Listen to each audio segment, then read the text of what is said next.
శ్రీనివాస్ గారు. ధన్యవాదాలు అధ్యక్ష.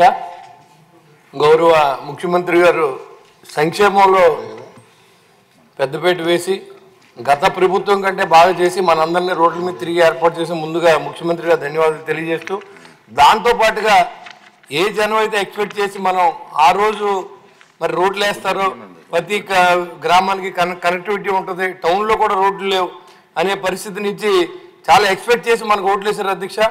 గడిచిన 15 నెలలు కూడా మనం ఎదురు చూస్తూ ఉన్నాం. మా ఊరికి బస్సు వచ్చి కనీసం 6 సంవత్సరాలు అయింది అధ్యక్ష. మా ఊరి నుంచి వెళ్ళి